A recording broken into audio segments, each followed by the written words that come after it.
What's up, everyone? Welcome back to another episode of the Heel Hookers podcast, episode 327. We are back with an incredibly upsetting and sad review to UFC Fight Night, Mexico City. Let's go. There was a lot of good fights. There was a lot of good results. Yep. But a nice Not where bit we of wanted sadness. them. Yeah, a nice little bit of sadness to round out the card for us, for sure.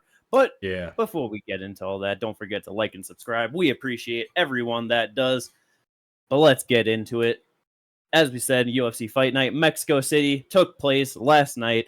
The main event, it was originally supposed to be Brandon Moreno taking on Asu Almabayev. They booked that fight pretty short notice and quickly, just overall, after Brandon Moreno lost his last fight to Tatsuro Taira. Yeah. One of those things where obviously it was a rough fight for him, but the stoppage was a little bullshit, especially he felt that premature. way. So he wanted to get right back to it. Totally makes sense. Asu was going to be a very good fight for him, I feel like, stylistically heading into that. And about 3 weeks before the fight, Asu Almabayev pulls out of it, and in steps in Lonnie Kavanagh, fresh off of getting knocked out by Charles Energy Johnson. 9-1 in his career heading into it, 2-1 in the UFC. Was very surprised for him to get this opportunity. Yep. It's like, obviously had a lot of hype on him coming into it, just an undefeated prospect, but to lose so convincing and thoroughly to someone like Charles Johnson not too long ago, to now get a very short notice opportunity, mainly in a main event at Elevation in Mexico City against a former champion in Brandon Moreno. Yeah, it's like his fight with Charles Johnson was 6 months ago. Yeah. Like, not that long of a time. You should probably want to be taking at minimum that long of a layoff before even getting back into really training or doing anything, just after getting knocked out like that. You know what I mean? Mm-hmm. But he steps in, he takes this fight, and he fought the motherfucking fight of his life that I just never thought would have been possible for him. Yeah. I made the joke as soon as the fight got announced, to just kind of like we gonna get Loney for champ like this year or something, because he's having that same path of Joshua Van, where it's like loses, gets knocked out by Charles Energy Johnson. And then obviously with Joshua Van, he fights 500 times. So there's like a million more steps in between all of the things, but it's like gets knocked out by Charles Johnson, gets booked in a fight against Bruno Silva, has a canceled fight with Bruno Silva, and then gets a short notice opportunity against a Brandon in at the top of the division. And obviously that's what happened with Joshua Van, but he had like 5 more fights in between all of these steps as well to end up there. But that's what Loney found himself in, and he got it done. Over 25 minutes at Elevation against a former champion of the world.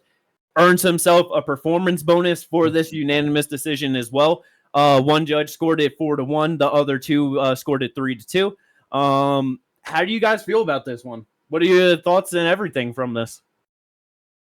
Mainly just like, honestly, especially when it first happened, my sadness for Moreno and the seeming decline in his performances definitely overrode my happiness for Loney, because like you said, he absolutely fought the fight of his life last night. Like, it was a great performance. The fact that he almost got Moreno out of there in the second round had him hurt real badly. It's he really did good things in this fight, and he absolutely should not have. Oh yeah. Mm-hmm. It's awesome, and truth be told, it's not like the flyweight division doesn't need it. I know there's been great movement where Van obviously holding the belt is a specific sticky situation, with like the circumstances, but it's like we have Van up there, we have Taira up there, we have Manel Kopp up there. Kyoji might not be the youngest, but this is like, his second stint in the UFC. He's at number 5. It's like the division right now looks so different than it did a year and a half ago, where it was literally Brandon, Kai Kara France, Amir Albazi, like just Pantoja, like Figgy, like it's just the division that it was for years on end. It is like, it's feeling like a super new division, Oh yeah. And at the back end, there have been some people trying to make their way in, and they really haven't been able to do it. So like the few names have broken, so it's super changed the top 5, but the back end hasn't had the greatest movement. Yeah. This is just another new name directly launched into the top 5. Yep. You know, it is great stuff. I don't know. I mean, with the way he performed, he easily could fight top 5, but like who knows how things are getting matched. If he's still like within top 10, I think that'll be good for him to get experience against different looks, but like Probably. it is really good for the division. Honestly, it's just sad for Moreno, you know? I mean, it is super sad for Moreno. I mean, if they're gonna just like look at it, be like, all right, we need him to get some more looks and stuff, assume Almabayev will eventually be back. Like, you could easily run that fight. You could easily run an Amir Albazi fight. You could run the winner of Steve Ercik, Tim Elliott. You got options. You know what I mean? No, yeah, for sure. And so it's going to be one of those things, obviously, of like, you know, timelines and whatever, but however it goes, like, I just think that it's really good for the division to get somebody who's, what is he, 26, 25? 26 years old. It's like so much time to cook. We need new names, and like it's always, as much as it's sad to see like, you know, the new guard come in and like just all of like the older guys like falling off and whatever, it's at least good to see the turnover and that there are people coming in that can hold up, you know? Yeah, and that's because it's one of those things where, like, to your point, flyweight, especially the top of flyweight, has been basically exactly the same. Like, aside from this last year, like, of, you know, like, Manel actually getting in there, Tyra and Horiguchi and Joshua, you know what I mean? It literally has been the same for like 5 years straight. Yeah. Like, nobody since Figgy got that title, and it was like Figgy and Brandon and then like Pantoja. It's like all of those names were just the same. All of the title fights, all of the title defenses, just rerunning it because there's nothing else to do. You get one person coming in, up they lost. Okay, it's like, why they threw Steve Ercik all the way up to the top and just like ruined his career. Basically, like potentially ruined his career. We need to see how it still plays out a little bit, but definitely, for sure. Definitely put a huge roadblock in it. I will say that. Yeah. But so that's where it's like, it's just been the same names, the same song and dance over and over again. And the division has lost a lot of hype and meaning because of that. And so, to your point, someone like Brandon Moreno and Brandon Royval, we've been seeing them do such good work for so long. They've been the guys for so long. So it does absolutely suck to just see that fall off. And especially with Brandon Moreno, because we were talking about it before the start. And I think that like when you first brought it up, Ginger, like, you know, just wasn't too sure, but just looking like just more at Moreno's record and stuff, I feel like you just might have something to it of just these short notice replacements and how much of a factor that might be in him not looking good. Because I remember so specifically him versus Brandon Royval in that rematch in Mexico City. His striking looked like absolute dog shit. It was such like a moment of, this looks like pure regression in front of our eyes. And after last night, that is exactly the same feeling that I'm getting from this one. It's like you're fighting someone where he is so inexperienced. He has none of these things that you have as a former champion, all the 5-round fights and like all these top fighters. And you're just lunging giant left hooks and overhands from out at distance with like no setup, no closing distance, no feints. Like there was just nothing. Brandon Moreno is the fucking boxer of the flyweight division. That was him for the longest time. And it's like, he's also like bigger than him too, because Loney's not a big guy. He's built, you know, but it's like he's 5'4". Yeah. He's 3 inches taller than him, got a 3-inch reach advantage over him. Like the other thing that I also noticed that I wasn't really I didn't really notice last night, but like it's something that I've definitely like been thinking about a lot. Brandon Moreno is usually pretty decent at switching stances as well. And he was getting his front leg chewed the fuck up, and he did not switch like once throughout that whole fight. I'm wondering like what was going on with that as well, like why he was just so uncomfortable switching.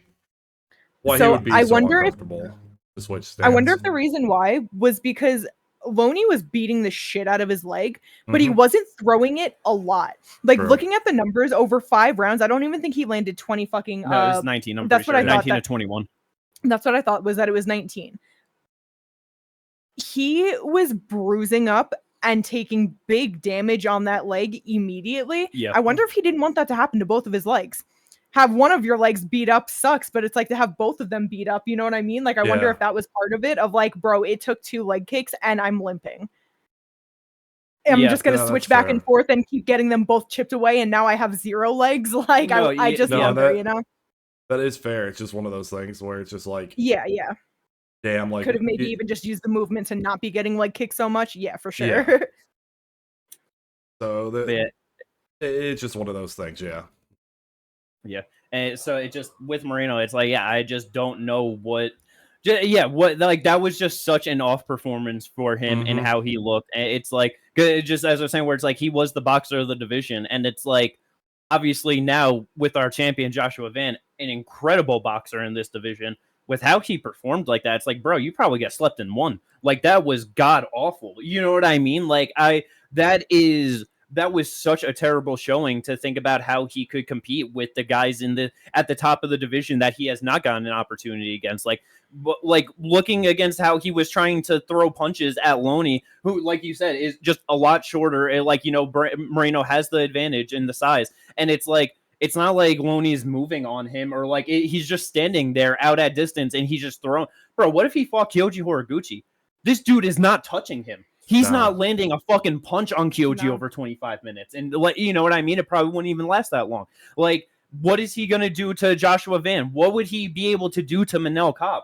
Like, I don't believe in him to be able to win in any of these fights. Like, that was just such a bad showing. And it's like, only 32 years old. He obviously has a lot of miles in the UFC. I'm pretty sure, like they were showing, he was the first fighter in the UFC in the flyweight division to hit 20 fights in the UFC. Like, that's a lot of fights. He's been in a lot of wars. But like, I'm just unsure if it is just maybe a short notice style change in Mexico City, where it's like, you're the main event, you're the Mexican fighter, you have all this pressure on you. So now to have that big of a switch up, and especially in this one where it's like, you're the former champ, number 6 ranked guy fighting a guy with 3 fights in the UFC that just got knocked out by an unranked guy. You know what I mean? Like, that was a setup for him on paper for this to be like an easy win. You know what I mean? And so that is probably a lot of extra pressure in his own, where it's like, probably looking at it, it's like, no, this is a skilled opponent as well, you know? Like, but yeah, just super rough to see for Moreno, but what a way for Loney to launch himself into the top of that division and to present some new opportunities for him after this. Oh yeah, for sure. And all the like names I mentioned earlier, you could easily just go to Moreno for instead of like for Loney. Like, you can mix and match the names there for whatever timeline ends up working. Run back Brandon Moreno and Suoma Bayev. Like, why not? Like, that is an interesting fight, like, still. Like, so I'm just curious what they end up doing with both guys, because all the names I said easily could go to either guy. Except for Amir Albazi. Like, we don't need to see Moreno Albazi again, but outside of Albazi, every other name. Yeah, for Loney, I feel like just probably not thrusting him right up into further fights and just kind of keeping him around there. That will definitely just be smart. And then for Moreno, I feel like it would probably just be best to give him someone else in the division that has just like been around for a while, you know, or like just an older name and not like an up and coming guy. Even like, you know, just to like go back to the Sioux fight, like if like shit, win or lose, Tim Elliott versus Steve Erceg, like him versus Tim Elliott, him versus like an Alex Perez or something. You know what I mean? I feel like that would just definitely be way better for him at this point. No, fair enough. But yeah, it's just rough spot for Moreno. 2-fight losing streak now to just 2 young up and coming guys, but at 32 years old, more than likely he'll still at least have a few more really good wins underneath him. For sure. But yeah, let's go. Good for Loney. Like I mentioned earlier, got himself the performance of the night for that. So even though not getting the finish, get 100K. Definitely very good for a young fighter. Moving on down though to the co-main event. This one was so goddamn frustrating. I can't, man. I can't. Motherfucking Chito Vera. This dude. I don't understand fighters at all that They know that they're losing. They know that they need a finish. And they continue to just have cardio, not be getting beat up in any sort of way that, like, there's any real, like, danger or, like, oh, no, like, I can't go. And then they just sit there and do nothing. And then once they realize that there's, like, 20 seconds left in the fight, then there's like, yeah, let's do it now. Like, what in the fucking shit, man? Why do fighters fucking do this? It's 2026 and this is still like it. You got fucking Chito Vera's corner telling him before the third round that it's like you could go out there and knock this dude down 3 times this round and you're still gonna lose a decision. Why are you fucking standing in front of him doing fucking nothing? I don't know. David Martinez wins a unanimous decision over Chito Vera over 3 rounds. It's like good for him, man. 3-0 in the UFC. He fucking goes out there, knocks out Simon Oliveira, gets a short notice fight against Rob Font, performs beautifully, has a great fight, beats him up, easily wins that, gets booked up. They just proceed to push him to Chito Vera and easily wins. Easily wins. Like 3-0 and to Rob Font and Chito Vera on your record, that's fucking awesome. Yeah, that's a damn amazing. Good fucking 3-0 run. 27 years old, he got an opportunity, he took it, and like it has really propelled him because I can't imagine the 3 names he would have instead had he not. You know, it's like shit. His 2 canceled bouts before this are Carlos Vera and Kwang Lee. Yeah, like, those are the names. Yeah, like I was gonna say, at best, maybe this third fight could have been a Ione Barcelos or something. Like maybe, like if he had gotten another knockout, like maybe a Kyler Phillips or Montel Jackson. You know what I mean? Like right there at the bottom of the top 15. Yeah, but like even just still on, like just so on, like because it's like like there is no hype or anything on him. You know what I mean? No one was talking about him or anything, and just getting that opportunity against Rob Font and just showing how good of a fighter this dude is. And man, just it's like definitely started to slow down in that third round for sure. But it's like, again, it's one of those things. It's you're fighting in Mexico City, man. Like that altitude. Even if you normally have like a style and just like solid cardio for 5 rounds or something, you're fighting that high up in elevation. That's just a hard thing for most people to do. The fucked up thing is, like, because I know what you're saying about, like, the activity and all that.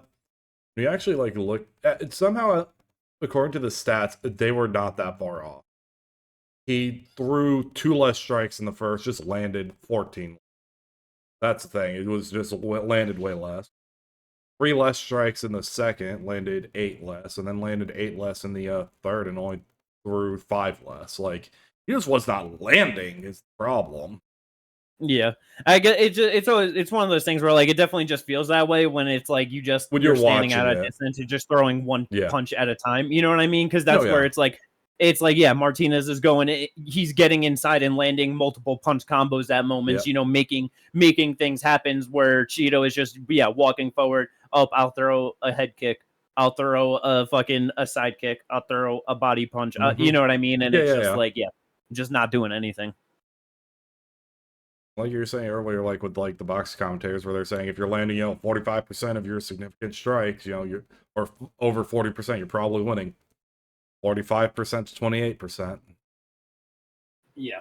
So that, you can't do shit. And then 2 for 4 on takedown attempts for David Martinez, just showing like a little bit of something there with the grappling, just showing, hey, I'm not just a striker, I'll take you down, all that. Like bumping himself like just further into that top 10. Song Yadong just lost. You really want to push him up into the top 5? Got a name there. It's just crazy. Like it's just another person where it's like, is it just fight age, man? Like, is that what it is? Because it's not like he's old. He's 33 years old. You know what I mean? But it's like, what happened to the fucking 2021, 2022 Chito? You know?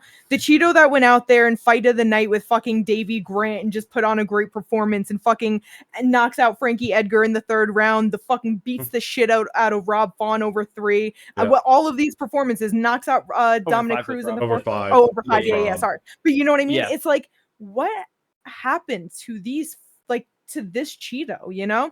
He lost the fucking decision to Corey. I'm not calling that a split because he did not deserve that scorecard. Yeah, that was a fucking 1000% UD for fucking Corey Sandhagen. Like, you know what I mean? He beats Pedro and then on a 4-fight losing streak, and it's like the one that really did it for me, that like broke my heart of like, Chito, what the fuck is going on, is Amin Zahabi. Yes. He should not have lost to Amin Zahabi. Yeah. If that was too close of a fight. He should have beat the shit out of Amin Zahabi. And instead he lost that UD. And same with David Martinez. David Martinez is a good fighter. I'm not saying this because he's bad, but this was his 3rd fight in the UFC. You're telling me you couldn't do more? Mm-hmm. Like, yeah, it's just, it sucks because I love Chito, but it is getting harder to watch his fights.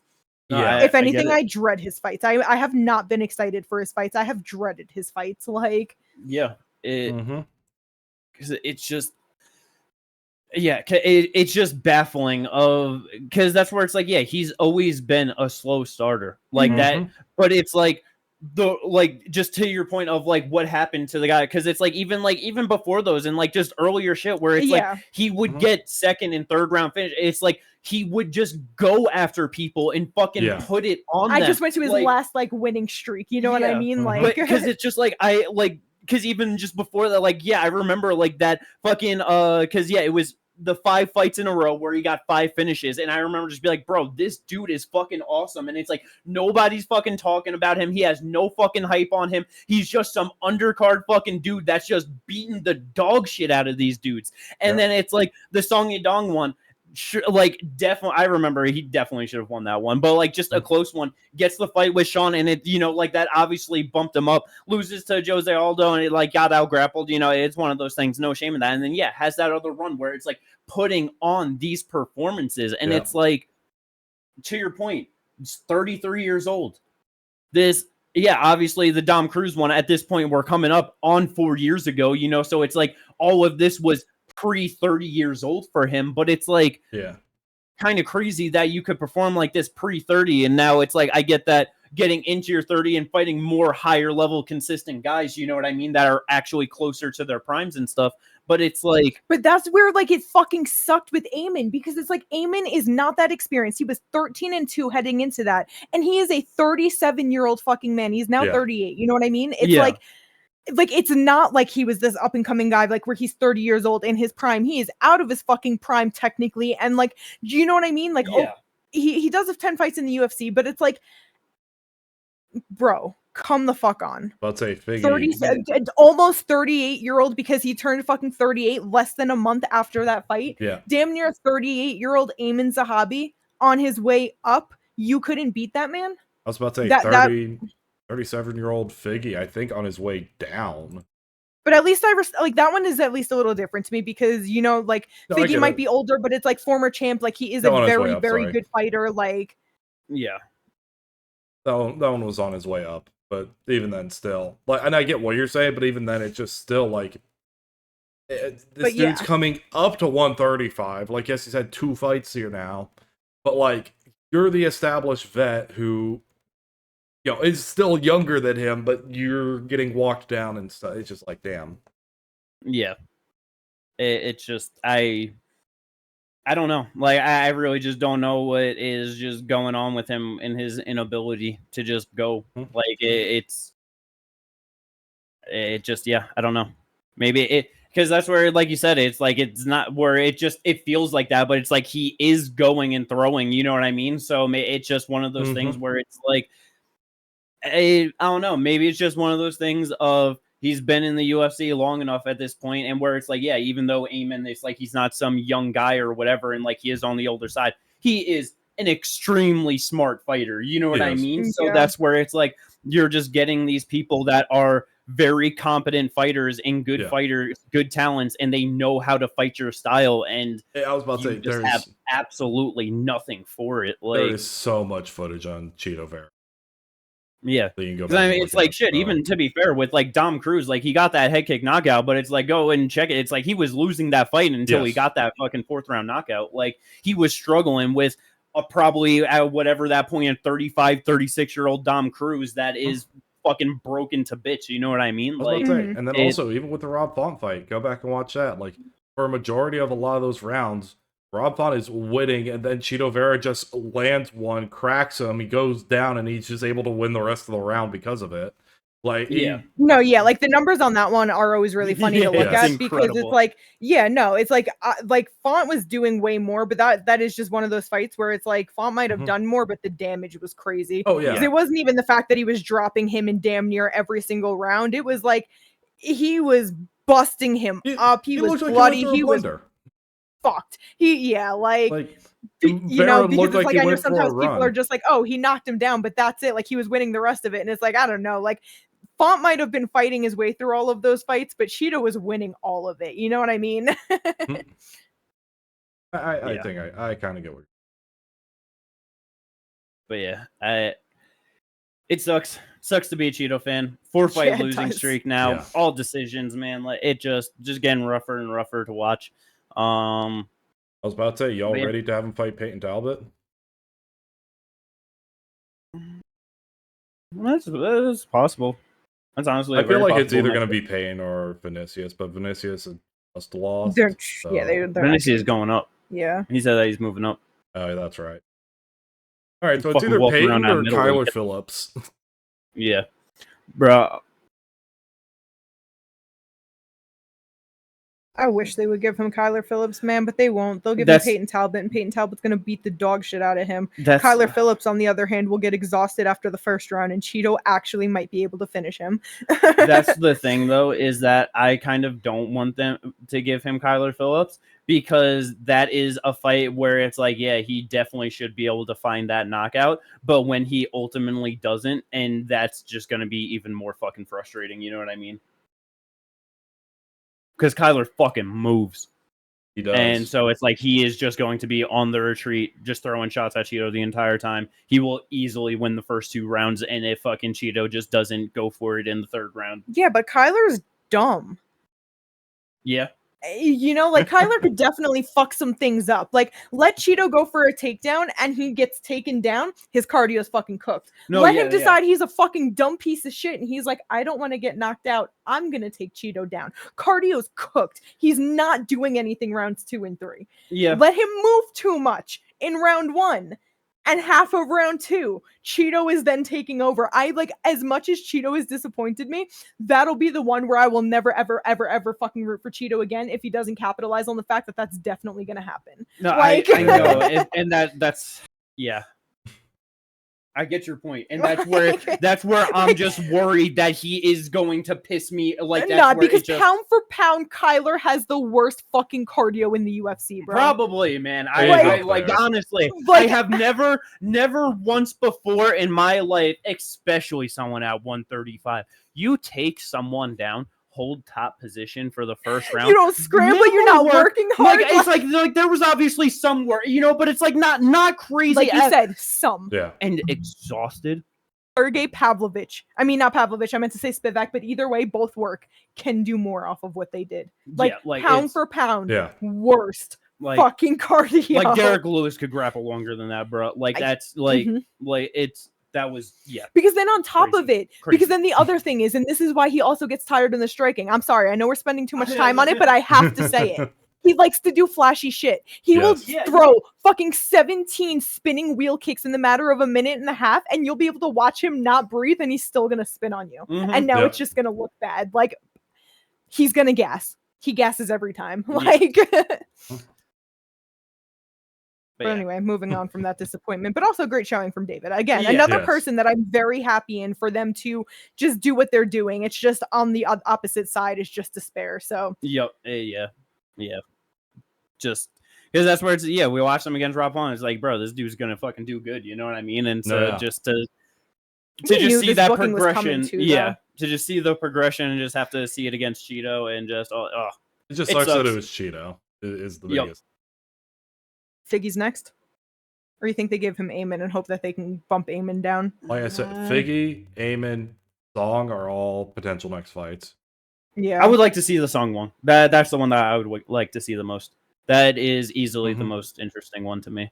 It's like with Figgy, it's like obviously he's still very game in this division overall in terms of his skill, but it just like dude's just a former flyweight and like 38 years old. You know what I mean? Like I would much rather see David Martinez fight someone closer to their prime and everything, and someone like Song Yadong. Very fair. I get that. I think they might go Amen because I think that maybe they get Peyton in that song eventually. It all depends on where everyone else.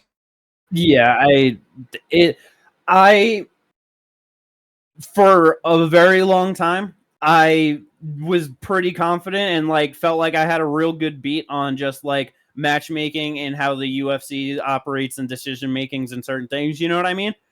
The start of this year, I don't even 6 months. I feel like I don't even care to try and predict what they're gonna do because it's like I don't fucking know, man. Like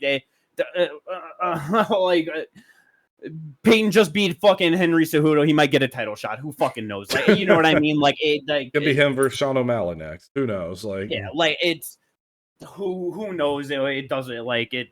They're just we could get an interim title at 135 next between fucking Merab and Peyton Talbot. Like, I don't fucking know, bro. Yeah, fucking Piotr broke his back. It's like what's going on? You know what I mean? Like, it's just like it's some of those anything bookings. could happen.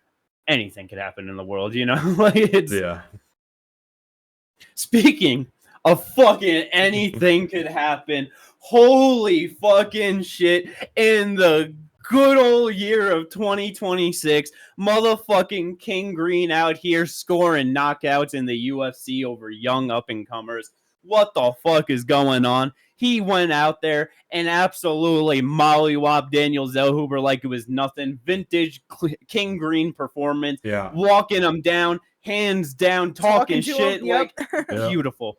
Yep. Absolutely glorious to see. Gets the finish, 4:55 of the second round. Woo! What? Daniel Zellhuber ain't doing shit in this division, huh? No. It's like, I know we were talking about it before, but seriously, I am not sure what the fuck is up with him, because I do believe he has the skills and ability to do more, and I just don't understand why he's not. Yeah. Like, his first few fights were solid. We've seen him on the feet. We've seen him scrap it out. We've seen him war it out with Esteban. Like, he's definitely in there to do things, but it's like he lost that split decision and decided, you know what's the best idea? I'm going to do less. And I don't get it. I also don't understand why the UFC would have him lose to someone like Esteban. And then it's like, hey, here's a crafty vet in Michael Johnson, former top 5, blah, blah, blah. Oh, you lost to Michael Johnson. Here's King Green. I do think that it's terrible matchmaking. So I don't want to put it all on him being terrible. But like, where is his mind at to be performing like this? Yeah. Much taller, much longer, and missing at a rate that is just what was it? He was landing at like 21%. Yeah. He landed 17 of 78 strikes in there, while Bobby Green out here 100 of 148. Bobby Green 3 for 3 on takedowns.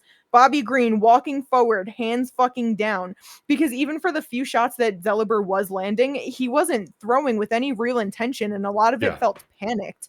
So, and I feel like that's why he missed the majority of the striking, but like, he would throw out a jab and there was nothing behind it. He wouldn't follow it up with a 2. He wouldn't do anything to keep Bobby back and actually utilize that reach. Like, I just don't know what happened. No, yeah. But but I kind of felt that was going to happen. So I went Bobby Green in this fight. Like, so I'm not surprised, but it's like, holy shit.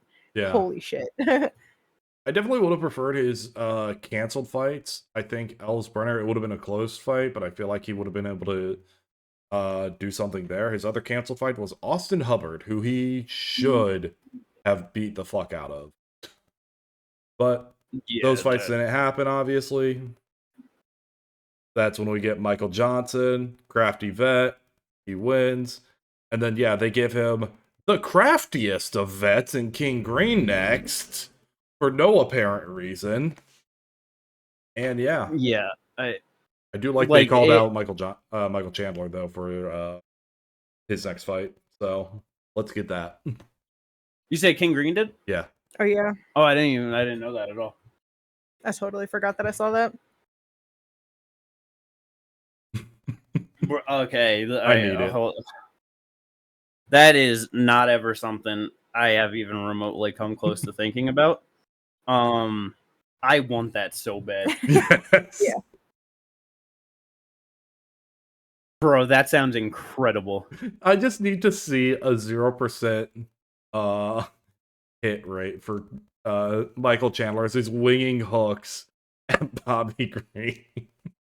Bro, it's just it's just so funny because it's like that's just two fighters in two styles where it's like those motherfuckers have been fighting like that for like 2 decades basically. Yes. And they are just going to fight exactly like that against each other no matter. You know what I mean? Like it's just it's good. Mm-hmm. That's good fun.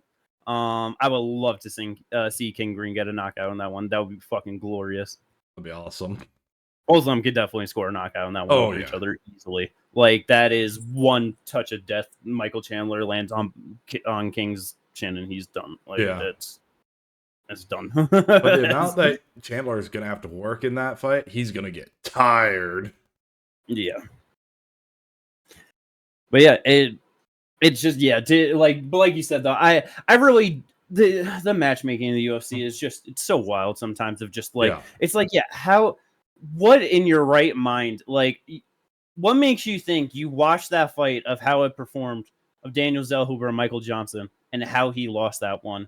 What makes you think that like this is a right fight for him? You know what I mean? Like I because it's one of those things where it's like you're not gonna tell me that on a Mexico City card they booked King Green versus Daniel Zellhuber because they wanted King Green to go out there and get a win over him. You know, like that is not what the fucking plans were. Like, what? I don't know, man. I don't know what the fuck they're doing. I don't either. But yeah, Green versus fucking Chandler. Sure. That'd be some good shit. And for Zellhuber, I know we were just like talking about it earlier, but it's like he needs a big reset. Yeah, give him Jamie Malarkey type shit, something like that, where it's like someone who you would still kind of describe as like a tough vet or something, but not a fucking vet like Bobby Green, right? Like not crafty. Like Michael Johnson hasn't done anything big. They've just been good enough to stick around, but not good enough to do anything or ever hit the rankings. Yeah, like Jai Herbert. Yeah, Jamie Malarkey. Hell, even if you want to go back to the Elves Brenner one, Elves Brenner's on a 3-fight losing streak as well. Brenner fight. I'm not gonna. He's on a 3-fight losing streak. Yeah, that sounds right. Yeah, it's Back-to-back by Joel Alvarez, Esteban Ribovics. Yeah, I know that was one where it's like when it happened, it was like, oh fuck, didn't realize because Mektebec was the last one, right? No, that was the first one. Last one was Ribovics. Okay. Wow, yeah. I did not realize that. Holy shit. Because, like, you said that, and I was like, I don't like that fight at all. Like, Elves Brenner is going to beat the shit out of him. I mean, he still easily could, honestly. No, yeah, because these have been a lot of really tough fights. You know what I mean? Between them. Like, no, yeah. And these have been really tough fights. Like, he's definitely been warring it the fuck out. Like, Esteban and Mektebec, I know, were super rough. And then, obviously, he got finished by Joel, and that took until the third. Like, oh, God, that's been... I did not realize that. Sorry. Yeah.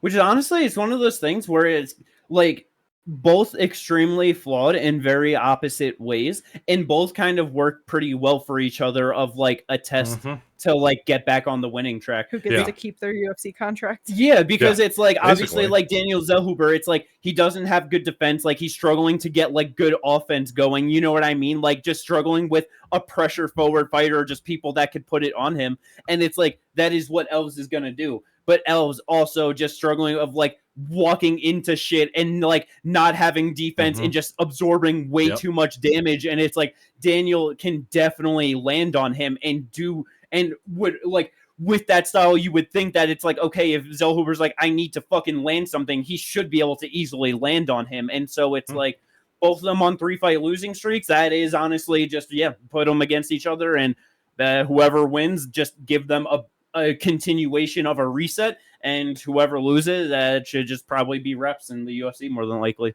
Yeah. But yeah, we'll see how the UFC decides to matchmake them. Going on down the main card is definitely where it just, starts to get a little bit less meaningful. Edgar Chairez went to a split decision with Felipe Bunez. I was so surprised in that. I thought Chairez would honestly walk through him. And he fucking struggled in that fight so badly. What do you mean less significant? This is the start of the Edgar Chairez title run. According to Edgar Chairez, less than a year. Yeah, that was very funny for them to be saying about that. He was saying that before the fight, and then he goes to a split decision with a 14-9, now 1-3 in the UFC. Felipe Bunez, is what it is. Hey, styles make fights. True, and he does not have the style to win enough fights to get a title shot. Yeah.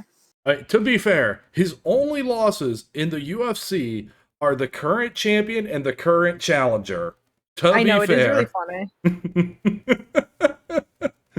He also lost to Clayton Carpenter on Contender Series. Jesus Aguilar outside the UFC. Yeah, that's really funny. He only has 2 losses to people that are not in the UFC. That's right. It's just like he obviously has very solid losses, but it's like he doesn't have good wins either. At all. Like it's just one of those things where just the matchmaking, you know what I mean? Like it's just wild. But yeah, wins are Lacerda, who we kept saying just cut the man. CJ Vergara and now Felipe Bunez. Okay. Well, yeah, because Lacerda was another one that they just kept around to lose. He was 0-5 and won no contest in the fucking UFC. You need at least one a division at a time, you know what I mean? Like it's just one of those things, I suppose. But moving on down to definitely a more meaningful fight at 125 pounds. Imanol Rodriguez taking on Kevin Borjas. I was kind of thinking heading into this one, like Kevin Borjas might be able to find that upset, you know what I mean? What I was thinking going into it. I was thinking that, all right, Borjas is going to lose. They're going to cut him. That'll be that. And then he lands on Rodriguez in that first round, knocks him down. I'm like, oh, fuck, Borjas about to get the upset. See, I was like on halfway with both of you guys because it's like I also like Borjas. I do think that he is such good striking. He's just not well-rounded enough. Like his grappling is not fucking good enough for flyweight. And that's why I thought he was going to lose this fight. So like the potential in the upset was always there because I do believe in his striking, but he doesn't have the fucking grappling for flyweight, man. And it really showed in this fight that he's not used to grappling and his cardio was gone immediately. Like I know he was up at elevation, but if you had any type of grappling cardio, like wow, that would not have happened like that, or any type of grappling ability. Because to your point, there was almost the upset. Borjas had Rodriguez so hurt on skates, shooting for the ankles because he was just like, I need to get out of here. And he got the fucking takedown that way. He no one was home, body was moving, and he got it. That's how bad it is with Borjas, and that's like his true issue, and that's why I didn't believe in him here. You know what I mean? Yeah. And then round 2 came around, and it just looked like he could no longer breathe, and even the ending sequence very much just seemed like his own body gave up. Like he just fell to the ground and looked up, like I have nothing more, and just got beat up. Like he got that was the one where it's the overhand right lands on him. He backs up and then drops. Yep, like it was very delayed, but not in a delayed where like it seemed like it took a second to get knocked out. It just feels like he got landed on and was like, I can't do this anymore. Like I can't fucking breathe. I can't move. I'm tired. I'm hurt. Goodbye. Like And it was funny because like with the first round of like landing the shot, like I just remember thinking where it's like it's probably like put it on this guy and like land big shots and kind of go after him to try and get that upset. And it's like he said that he's like, I'm gonna knock this dude out, and it's like he's just standing there like backing up and like just really looking for that one counter. And I'm just like, I don't know if this is the best idea for that. And as soon as I said that, then he landed. I was like, well, I'm sorry, my bad. And then like you said, just I'm sorry, Mr. Woodley. But then to get taken down by him while he was so hurt, and then that was just the round. It was over. Like they never got up. That was just it. Like 3.5 minutes. Like well, it just terrible. 1-4 in the UFC now for Borjas. probably should still be cut. Probably. It's a rough one. It is. It's one of those things where it's like, obviously the results have not gone his way, but I feel like his skills are much better than your average 1-in-4 fighter in the UFC. 100%. You know what I mean? Just one of those things. It's just one of those things. He's 28. He can go out into regionals, get some more experience, get that grappling up. 2 years, he'll be 30. Bring him back in. We're good. You know what I mean? No, seriously, like that's really what I think he needs to do. Like he needs to grapple. He needs to get his wrestling up, his grappling, like everything. It's pretty horrendous. Yeah. I don't care. I like him though. He's fun to watch. Yep. He is. And Rodriguez got himself a performance bonus for that one too. Yep. It's just one of those things where very nice. He's fun to watch, but yeah, you can't have guy's UFC record is 1-6, 1-7. You know, yeah, and you can't be a flyweight in the UFC without wrestling, grappling, jiu-jitsu. Like you just simply can't. No. Yeah. And so, like, I'm not saying that because I like him, he should stay. Yeah. I'm fully with you. Yep. It just sucks. Oh yeah. Last fight on the main card was Santiago Luna. Taking on Angel Pacheco. Santiago Luna just beat the fuck out of Angel Pacheco. Yeah. I'll be honest, like at that one, that it was a rough stretch, and in that prelims, that going into opening that main card, I really wasn't giving too much of a fuck at that point, honestly. But it was like every time I was looking, it's like dude was just landing on him where I'm just like, oh, he's gonna finish him, and it's like the fight just kept going. I'm just like, how is this dude not finished? Like, man, Pacheco was like, way what too is tough. going on? Way too tough. That's how I felt. Luna was literally just like you said, beating the shit out of him over the 15 minutes. Like I definitely paid more attention than you did. Like taking him down as he wanted to. Like just it was his fight through and through. Now 2-0 in the UFC. And Pacheco, what now? 0-3 in the UFC? Oh, 0-2. Okay. Oh no! Oh, that's Contender Series. Gotcha. Why are we signing these guys off of losses, bro? It's almost like I saw Danny Silva, so I just assumed UFC.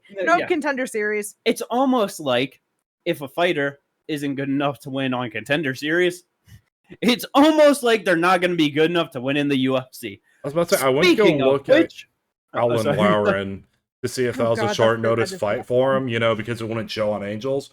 No, that wasn't a short notice fight. It was just booked that way.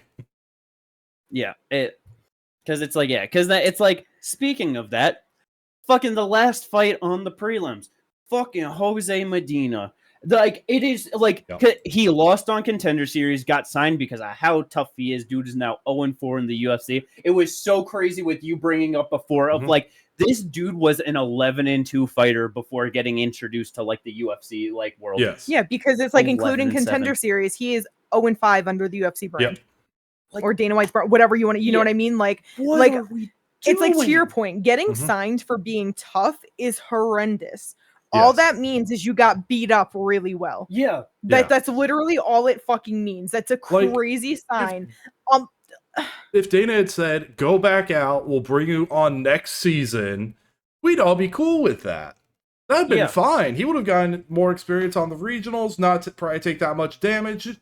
And then maybe he wins and we sign to the UFC, and then he goes 0-4, and we're like, okay, he just isn't the UFC level. Go back to the regionals. Right. But instead he loses a UD to Zach Reese, gets knocked the fuck out by Atiba, gets rear naked choked by Dusko, and now gets knocked out 41 seconds by this guy making his debut off of Contender Series. He shouldn't have been in the first, second, third, or fourth fight. He should goodbye. Yeah. I just feel bad for him, bro. Every time I see him in a fight booking, I just feel bad. Yeah, I saw a picture like leading up to it, and it was just like how much it looked like he aged since like coming into the UFC and like before, and it was just like, yeah, bro, like dude literally looks like he's aged like 5-6 years or more since like getting signed, and it's just like yeah, bro, that's what happens when you get your fucking brain rocked in. Like it's It's just so bad, man. It sucks because it's one of those things where it's like, obviously everyone loves to see a knockout, everyone loves to see something big, but it's like when you're literally just got someone like this that it's like they're literally getting paid fucking nothing dirt fucking nothing, and they just should not be here. There's no reason, and they're just getting sent out to the slaughter. It's like there's no fun, there's no enjoyment in this. This just feels so like it just feels so shitty and just fucking like it just feels abusive and like no, fucking, seriously, like, because I just wanted to like I shouldn't have even checked the numbers, but I was just curious in like his UD losses in Contender and to Zach. Bro, in the fucking Contender Series fight, significant strikes 24-73, 48-117. Signed a dude that didn't even land at half the rate of his opponent because he was tough. And then it was the same thing that he did just land basically at 50% of Zach Reese, but 32-75, 53-101. Like, yeah. Not even keeping up a remote fucking pace in these decisions, just getting slaughtered until he finally started getting finished. Yeah. I don't want to see that. I want to see people that are two high-leveled fighters and somebody is just the better fucking fighter. Someone gets the best of them. Someone does better shit. Someone does better things. I don't want to see somebody that I know is going to get beat the fuck up go out there and get beat the fuck up. Like, his striking defense is 46%. That is atrocious. Yeah. That is terrible. His takedown defense, 27%. Atrocious. Terrible. Yeah. Do not sign them to another fight. If you do, I feel like someone should sue for negligence. Yeah, like like you said, just feels abusive. Yeah. Like it's like when we had Lucas Bresky on and he was 1-7. And then we cut Martin Boudet. Why? Like, yeah, because it's like with that, it's like there's a couple of those on there where it's like Christian Quinones versus Chris Moutinho. It's like, and this is one where it's like Christian Quinones is bad enough that this wasn't as bad as what it should have been in all reality, because it's like it's just crazy that I got to the point where it's like, because he was like cooking Chris like at a moment, and then it's like it's getting to like the second and third round, it's like Chris is just standing in front of him, just a heavy bag there to be hit, not doing shit. And Quinones just wasn't doing shit either. Like, and it was just like, it's one of those things where it's like, I can't believe that you're looking terrible in this fight as well. Yeah, like these are the type of fights when people talk about the UFC being watered down, because these are straight up regional fighters. Yes. Like, straight up. Yeah. And then it's like going to like the first fight on the card. It's like, I love Wes Schultz. He was so much fun in Contender Series. Party time. Good shit. But like, especially after that second one, like, I don't think I've ever seen anyone move slower and look more like fucking sluggish and just stuck in the mud in a fight ever in my life. Especially where it in the was just first like round. Yeah, it's like, bro, you literally have negative explosivity to your stats. You know what I mean? Like, it's like he picked a fucking build to start a run of a game that was just like, you literally have negative these stats in it. For extra, I don't fucking know, whatever, like, extra fun stats. Like, it's just like, I know what it is in Dark Souls, but in Elden Ring, it's also depraved or whatever it is, or deprived or whatever, where you have zero everything. Yeah, but that's where it's like, it's literally negative. Like, I've never. I know. And so they book him against Damian Pinas and his like, what are we the Baba doing, Yaga, bro? Yeah, this one was really crazy because it's like, Damian Pinas is like, his one loss is a DQ, so he's essentially undefeated. It's like it was an illegal kick in the first round. Like, bro didn't lose. You know what I mean? Shit, you know? He has 8 KOs, 1 submission, 100% finish rate is what I'm getting at. Wow, that's really crazy that it was a jab cross on Contender Series as well. Yep. But anyway, the thing that I wanted to mention is, like, I can't imagine how much power is in those two hands, because I don't think I've ever seen anyone get knocked out by shots that looked like somebody was showing somebody how to punch. Like, not that Damian was doing bad or was like slow, but he was so composed and it just looked so simple and just so like riding with the motions, but not putting anything behind it. And then for Wes Schultz to just like drop like a bag of fucking potatoes every time he got touched was just crazy. Yeah, it was like if like you just got into the gym and the coach is like, all right, like, you know, we're walking, just bags. We got mitts on, give me a 1-2, and you're just like, okay, 1-2, and like you're just throwing it out, like, let me just touch the mitts. Oh, he went down. Okay, all right, give me an uppercut. Oh, He went down. Like, yeah, like what do you Give have me a in your 1-2. hands? Oh, fight's over. That it doesn't look like you're sitting down on shots. It doesn't look like you're really putting your body behind it. It doesn't even look like you're throwing your arm out with full force. Yeah. That was crazy. Yeah. That was fucked up. 9 shots. 9 shots to the head is all it took. And got dropped twice in there. Yeah. I feel like it was at least 3 times because he got dropped with the first one too. He got dropped with the uppercut. But one of them, he like kind of shot right for the feet. So I wonder if they didn't catch it. They didn't count it. But like, I feel like that was after the uppercut, like but like, because I'm pretty sure the uppercut also. But like, and I know they don't always like count stuff. But like, but yeah, like it's punches at least 2 or 3 times in 2.5 minutes. Also, Wes Schultz just tossing his arms out there, like you said. You know what I mean? Like it just. Wes Schultz also in 2.5 minutes shot 6 takedowns trying to survive this. Yeah, bro, because I can't even imagine what the fuck was going through his brain getting touched by those. Like it's like it was just insane. And so that's where it just one of those things where it's like, yeah, like obviously good shit for Damien in that one, but it's like we're not learning shit. I don't care about these fights when you don't learn nothing. You know what I mean? When it's just the expected result. No, like UFC, please, for his own good, because I can see you doing this just to have another first round knockout. Cut MEDINA. Do not book him against Damien. Do not do it. I really don't think they will at this point. I hope not. Like that just feels like that seriously feels like too much. 0-4 plus contender series makes 0-5. Like that's actually it has to be the last insane. One. That had to be the last. Just that thought came into my head. I just had to let Daniel Lasarda go 0-5-1 no contest, as mentioned earlier. Yep. But anyway, let's talk about something good. Yeah. I'm very happy that Regina Tarin made her UFC debut. She was supposed to fight in Contender Series back in September, and she had to pull out for whatever reason. But I remember like seeing her then and seeing her record that she had like, you know, all finishes, just 1 decision in there. Just seemed like a really good fighter, and she looked fucking great. 3 days notice up at Elevation, she got herself fight of the night in her first fight. Ernesta does always go out there and put on a great performance too, so she definitely had a great fight opponent to put on something like that, but to get the better of her, like that was fucking awesome, man. Yeah. She is great striking. She obviously was looking a little tired at certain points, but it's like she still went for it, and again at super fucking elevation. And she looks massive. Yeah, massive. I know it was 130 pound fucking catch weight, but holy shit, how does she make 125? Yeah. I know Contender Series was supposed to be bantamweight. So I wonder if she's actually supposed to be a bantamweight. No, her last fight was at flyweight. It was back and forth. Okay, so I guess she's back and forth, but it's like mostly flyweight.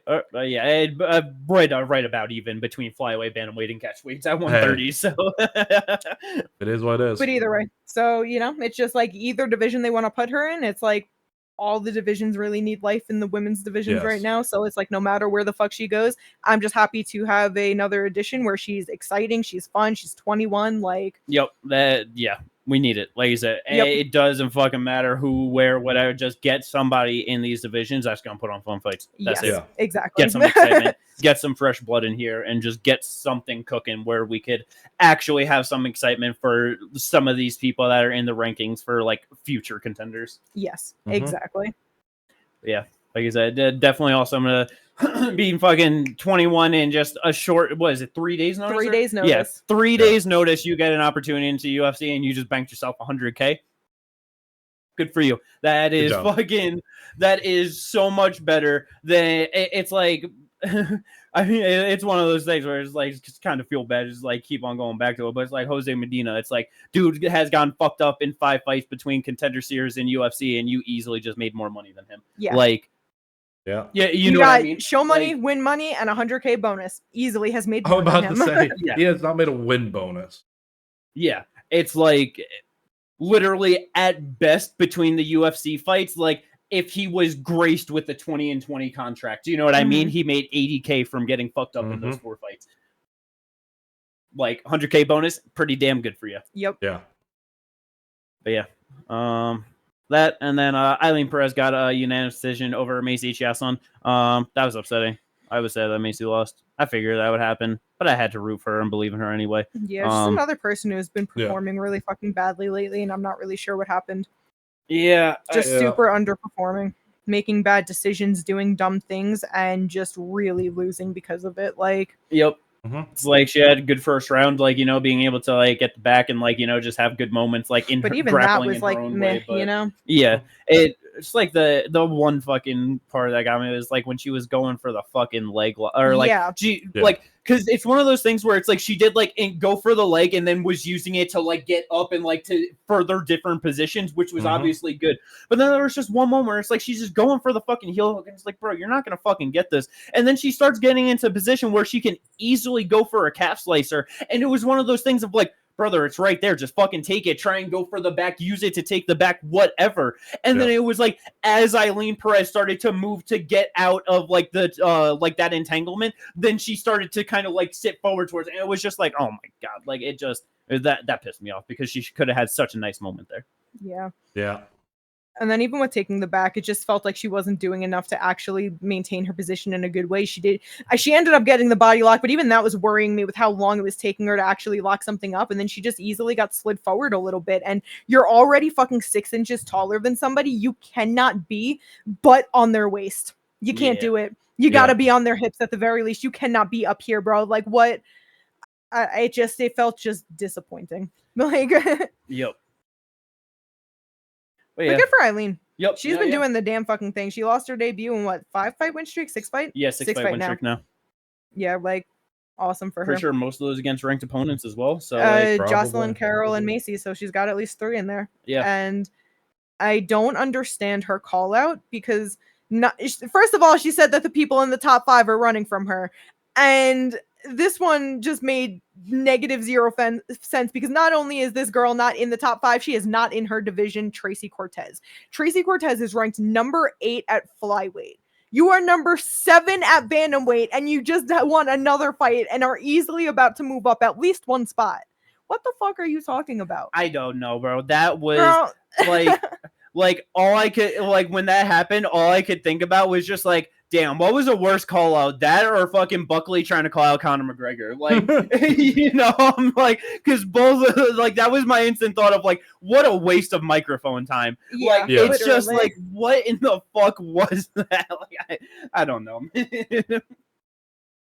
Whatever, you do you. That's. But yeah, like you said, 6-fight win streak. Only got 1 finish in there. It was the one time that she missed weight, but doing her thing overall. So we need people in this division. That's it. It's not like she's doing too much to really make anything exciting, but at least it's something. Also, I was gonna say, because I know missing weight is bad, but she only missed weight by half a pound. She's not out here being Macy, Ketlin, or any of these other other 35ers missing weight by 5, 6, 7, 8, 10 pounds. Like, no, for sure. And it was more just the fact of like the only time she got a finish was when, but yeah, so good for her. And that's really all the notable things from this card. For sure. Tapology, I didn't check who won. I would assume Kate won. I did. I think Ginger won. Oh, shit. I am now on a 3-week streak. Oh, my goodness. This is horrible. Well. You have yet to win this. Sky is falling. It's fine. His first week is tainted by being tied with me. That is true. It's a 2-week solo run. Yours was only a 2-week solo run, too, so. True. I'm not talking shit. I'm just saying. No, I know. I'm talking shit. I was talking shit when I said he hadn't won yet. Oh, well, yeah. Man, I am, like I said, I know I said it to you. I knew the results of David Martinez and Macy. Talked about it to Jimmy so much before it happened. Yeah. I still chose the opposite way because I was just like, I have to. Yeah. Even if I just simply stuck with fucking Martinez, I would have beat you. So theoretically. You probably would have put decision, so you would have probably beat. Oh yeah, 100% would have picked decision. I'm not picking anyone to finish Chito. Yeah, that's until it happens. I'm not picking that. Yeah, and like you literally had it on David Martinez decision when I looked over and started talking to you about it, and you ended up changing it. So it's like literally that was exactly what she had. Yes. Oh yeah, that would have beat me. Jimmy sabotage. If for some reason she had gone with a finish, I actually would beat her by 10. Yeah.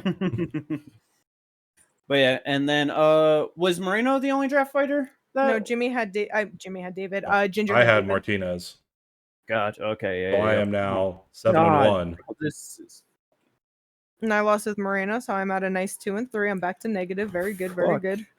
bro. We are 6-8 together, and Ginger is 7-1.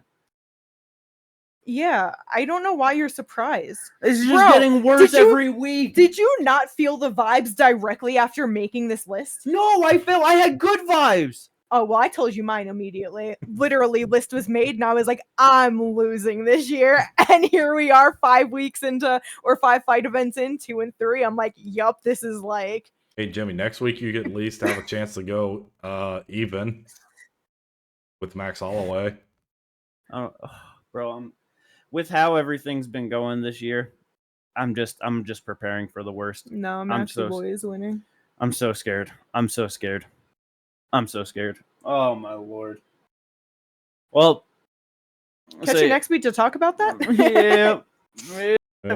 But yes, I'm 4-5, 2 in the draft case, 2-3, Ginger 7-1. This is abysmal. But it's incredible. Yep.